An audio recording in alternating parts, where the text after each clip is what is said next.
Hej! Idag tänkte jag prata om en helt unik gitarr som jag sitter och håller här i handen. För ungefär 1 år sedan så råkade jag se ett YouTube-klipp om en gitarrtillverkare i Malawi som han bodde i ett flyktingläger och tillverkade gitarrer med väldigt enkla verktyg. Och jag blev väldigt nyfiken och försökte läsa mer på nätet om hur han hade sin verksamhet. Och han kom ursprungligen från Kongo och hade jobbat där professionellt som gitarrtillverkare och gitarrbyggare.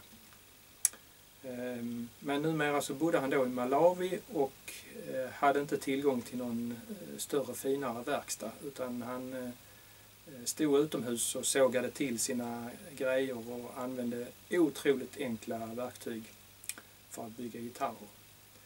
Och det var många som reagerade på hans YouTube-film och undrade om inte man skulle skicka ner lite prylar.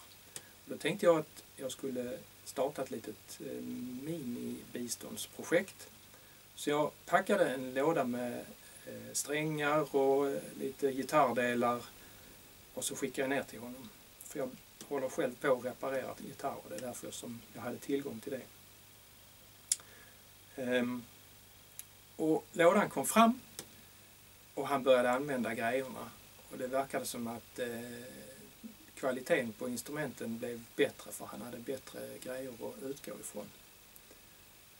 Efter ytterligare några månader så blev jag lite nyfiken och tänkte att det skulle vara extra spännande att få lov att känna på ett instrument som han hade byggt. Så jag började ställa frågor via Facebook om han kunde tänka sig att skicka en gitarr till Sverige. Jo då, det kunde han. Och vi kom överens om ett pris och jag lyckades överföra pengar till honom. Och det är ju klart en chansning att skicka pengar till andra sidan världen utan några som helst garantier. Men vi hade i alla fall haft väldigt långvarig kontakt, tidvis dagligen över Facebook. Och jag har lärt känna en stor del av hans gitarrbygge och hans familj och så via Facebook. Så att vi kan väl säga att vi har haft en ganska tät kontakt. Hur som helst så kom den här gitarren nu i förrgår.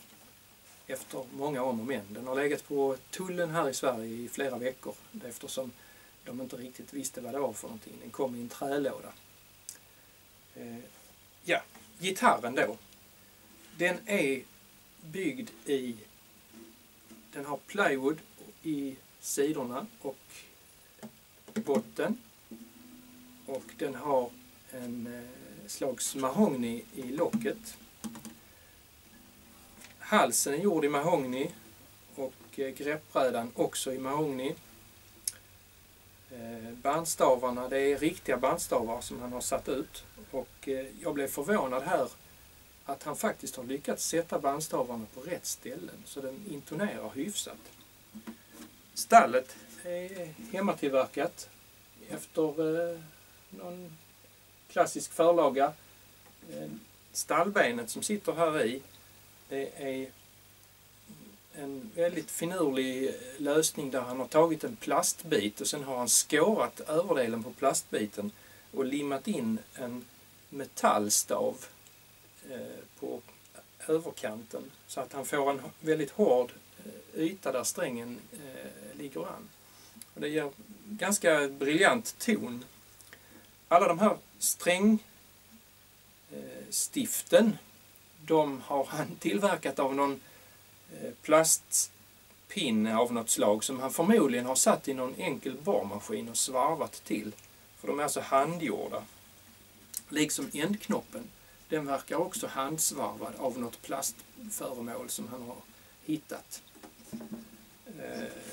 Den där har jag satt på själv därför att jag ville att det skulle sitta en knopp där också. Mekaniken har han hittat någon mekanik som jag vet inte om den är återanvänd eller om han har köpt en ny i Malawi. Men jag har aldrig sett en sån mekanik tidigare. Den fungerar men den ser väldigt primitiv ut. Den är fullt fungerande. Jag har smort upp den lite grann bara. Ja, Nu ska ni få höra lite ljudprov.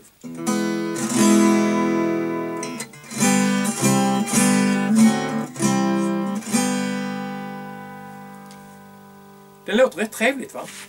Alltså jag blev förvånad när jag fick den i handen. Därför att jag tänkte det här måste ju vara i klass med en Kiviks marknadgitarr eller någonting liknande. Men han har lagt krutet på att forma halsen så att den är skön den är väldigt den är tunn i halsen på det hållet.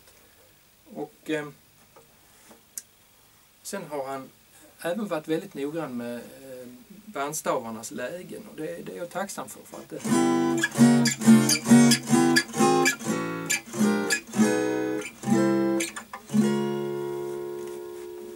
Sen måste jag erkänna att jag har gjort en liten bandslipning på den, för han har ju inte haft tillgång till alla de mest finaste slipverktygen och liknande.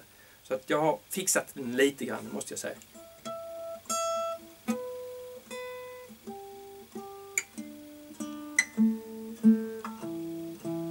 Inte så tokigt, va? Så jag bytt strängar, för han hade satt på elgitarrsträngar från början, men nu sitter det 010 på.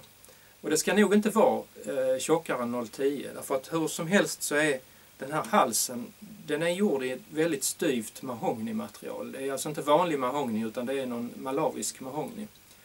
Och man får vara lite försiktig så att man inte drar på för tjocka strängar, för att halsen, den kan ge sig då. Så jag rekommenderar inte att köra mer än 010. Men det blir väldigt skön att spela på. Så.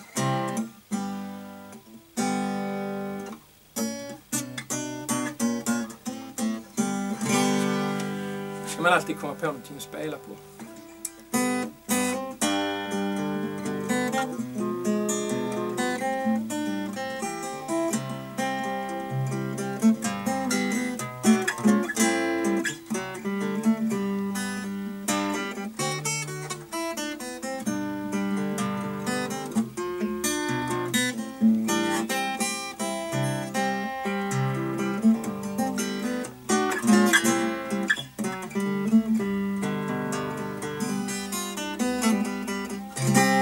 Ja, man kan ta i också lite grann. Så.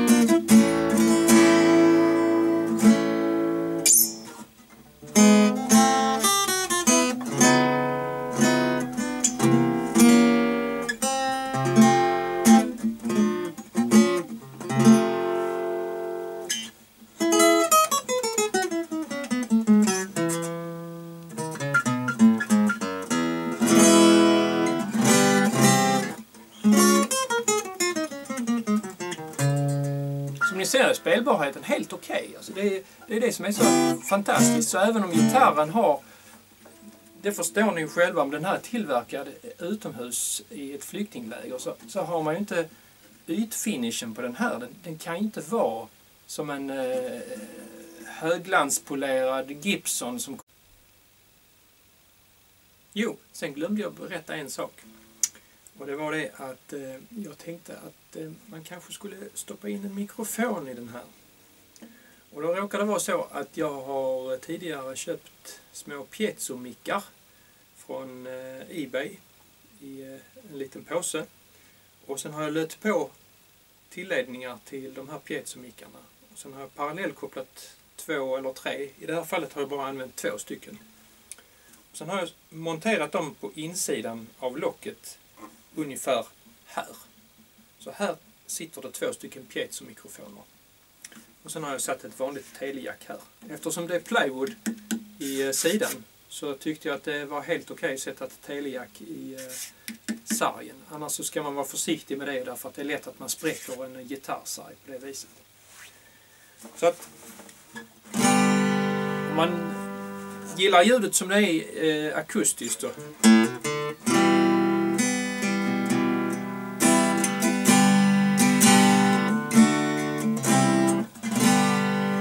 kan man ju koppla in den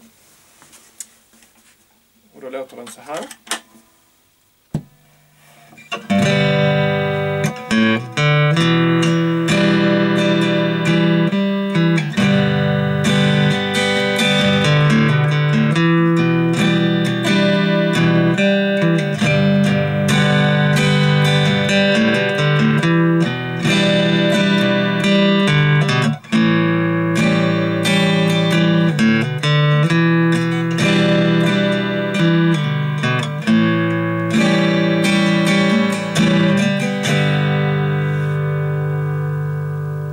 Helt okej, faktiskt. Nu är det rent ljud här så att ni hör ju att